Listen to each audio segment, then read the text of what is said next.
नमस्कार दोस्तों, स्वागत है हमारे इस नए वीडियो में। तो फ्रेंड्स, आज के इस वीडियो में हम बात करेंगे बिहार विधान परिषद की तरफ से एक न्यू रिक्वायरमेंट का जो नोटिफिकेशन है वो जारी कर दिया गया है।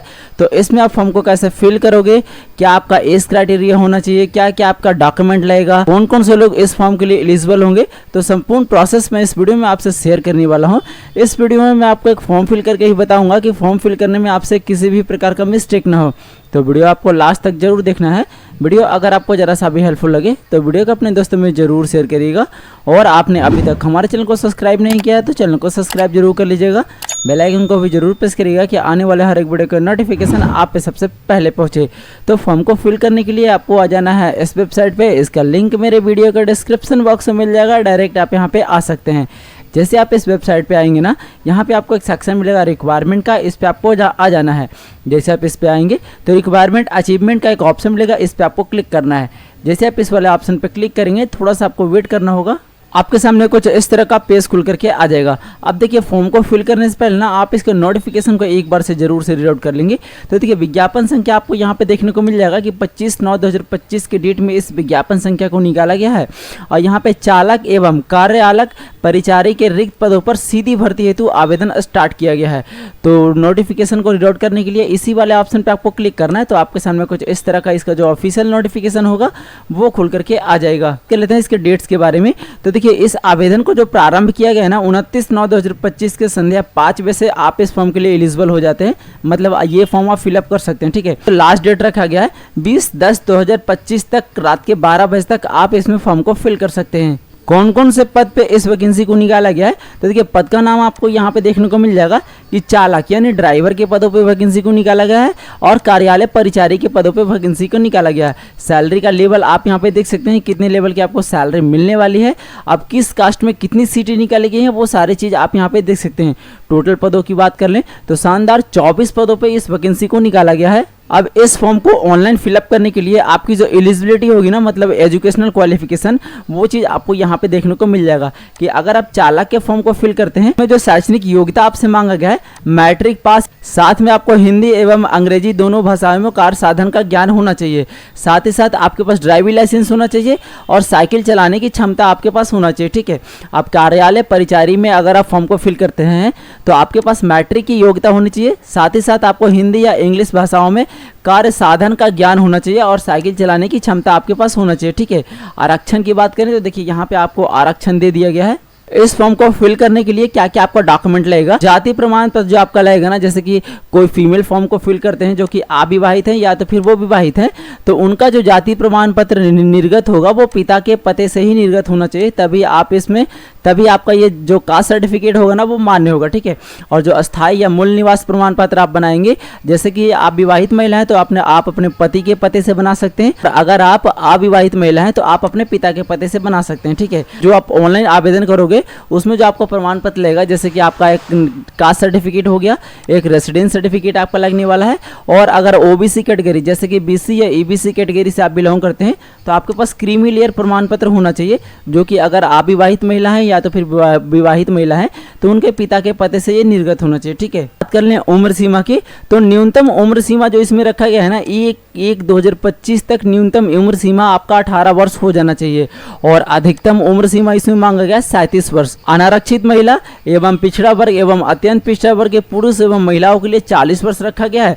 और अनुसूचित जनजाति एवं अनुसूचित जाति के पुरुष एवं महिला के लिए 42 वर्ष रखा गया है। उनको फिल करने के लिए आपको आ जाना है इस वेबसाइट पे। इसका भी लिंक मेरे वीडियो के डिस्क्रिप्शन बॉक्स में मिल जाएगा, डायरेक्ट आप यहाँ पे आ सकते हैं।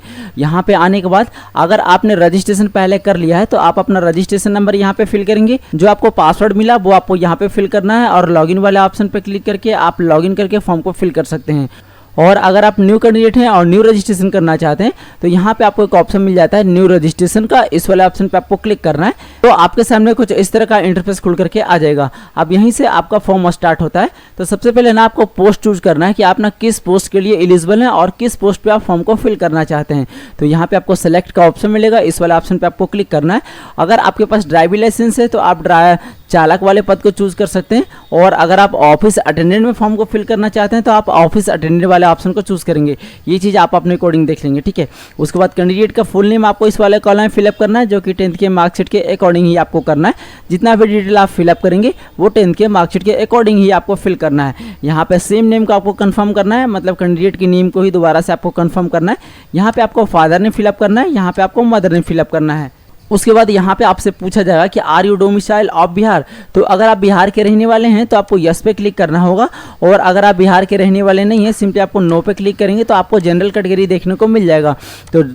तो अगर आप बिहार के रहने वाले हैं तो आपको यस पे क्लिक करना है। उसके बाद यहाँ पे आपसे पूछा जाएगा कि जिस व्यक्ति का फॉर्म फिल कर रहे हैं अगर वो फिजिकल हैंडीकैप है तो आपको क्या करना है, यस पे क्लिक करके डाटा को फिल करना है।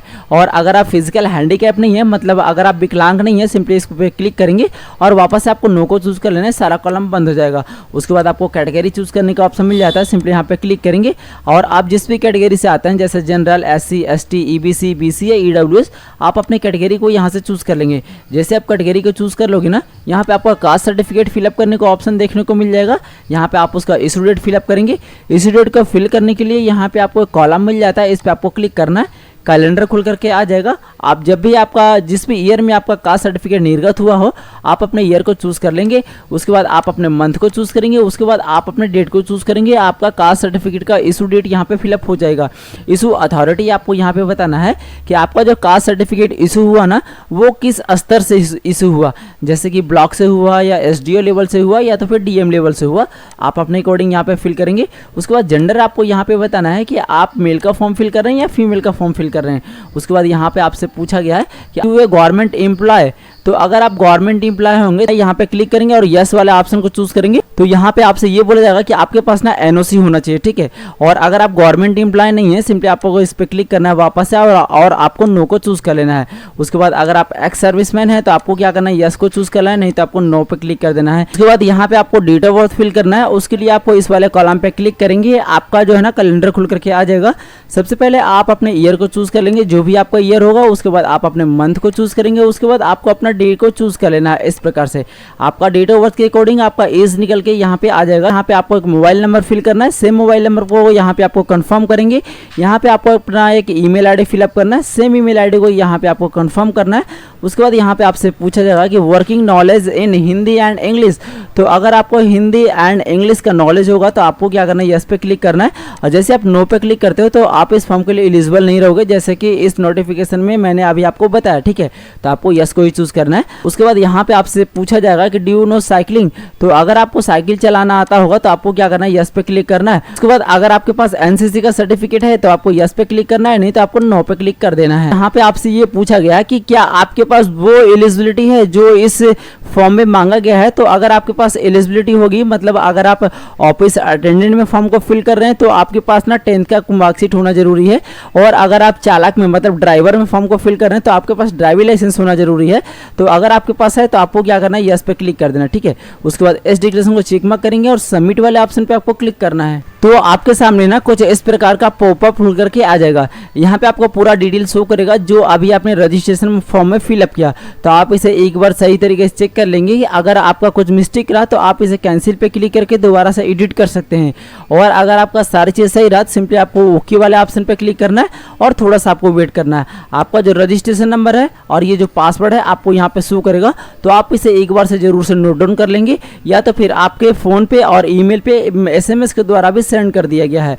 अगर आपको सेंड नहीं किया गया है तो आप इसे नोट डाउन जरूर कर लेंगे। तो थोड़ा सा इसमें नीचे स्क्रॉल करना है। आप इसे प्रिंट करना चाहते हैं तो प्रिंट कर सकते हैं, नहीं तो आपको नेक्स्ट वाले ऑप्शन पर क्लिक करना है। जैसे आप नेक्स्ट वाले ऑप्शन पर क्लिक करेंगे तो यहाँ पे आपको पर्सनल डिटेल फिलअप करने को ऑप्शन आ जाएगा।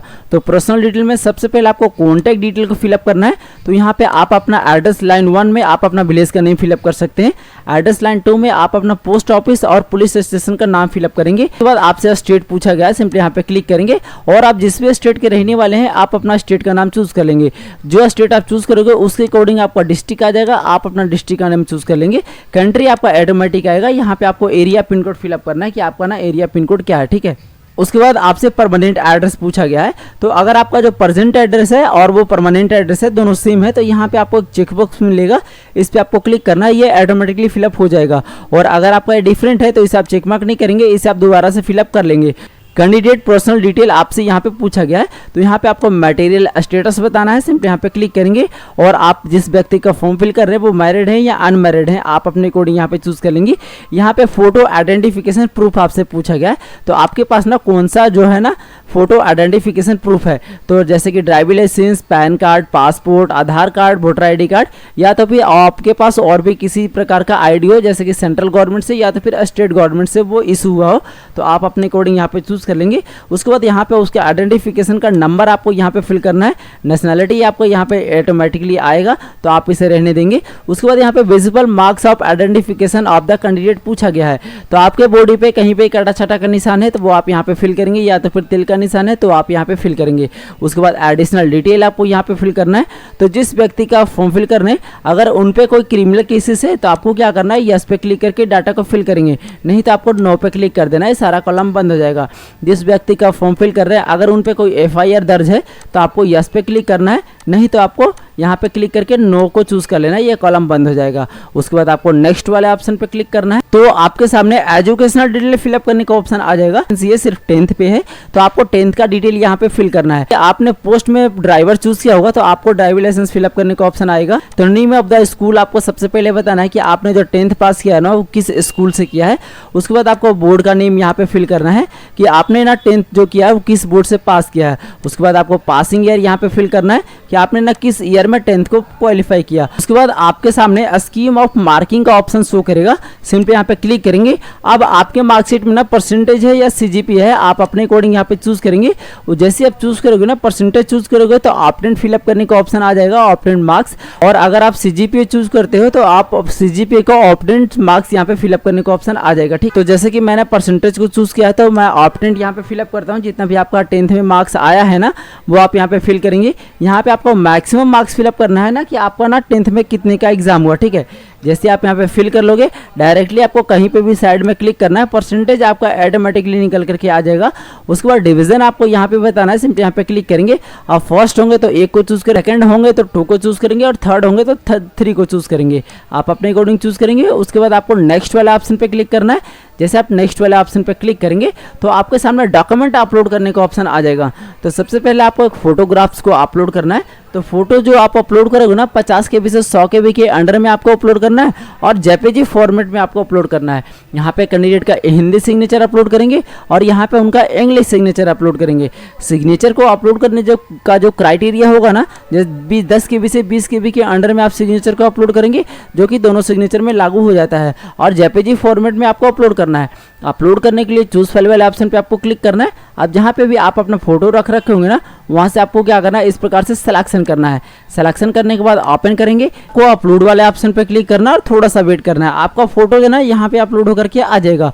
उसी प्रकार से आपको हिंदी सिग्नेचर को अपलोड करना है। चूज फाइल वाले ऑप्शन पे क्लिक करना है और जहाँ पे भी आप अपना हिंदी सिग्नेचर रख रखे होंगे ना वहाँ से आपको क्या करना है, चूज करना है।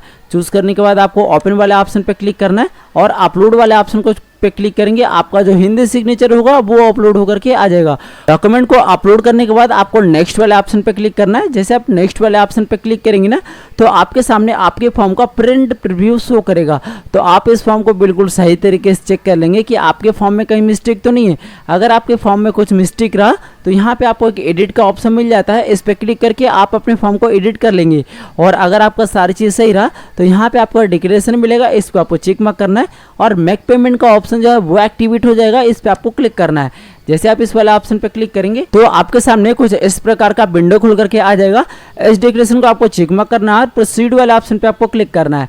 जैसे आप प्रोसीड वाला ऑप्शन पे क्लिक करेंगे तो थोड़ा सा आपको वेट करना होगा। आपके सामने पेमेंट पेज खुल करके आ जाएगा। यहाँ पे आपको मल्टीपल चॉइस मिल जाता है। जैसे आपके पास कार्ड्स है या UPI है या QR कोड है, तो आप जिस भी माध्यम से पेमेंट करना चाहते हो आप अपने अकॉर्डिंग चूज करके आप अपने पेमेंट को कर लेंगे। ठीक है, जैसे ही आपका पेमेंट सक्सेसफुल हो जाता है वापस से आपको इसी वेबसाइट पे रीडायरेक्ट कर दिया जाएगा।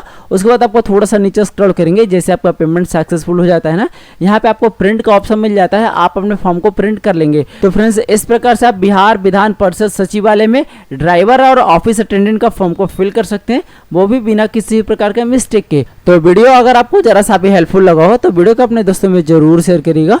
और आपने अभी तक हमारे चैनल को सब्सक्राइब नहीं किया तो चैनल को सब्सक्राइब सब्सक्राइब जरूर कर लीजिएगा, बेल आइकन को भी जरूर प्रेस करिएगा कि आने वाले हर एक वीडियो के नोटिफिकेशन आप पे सबसे पहले पहुंचे।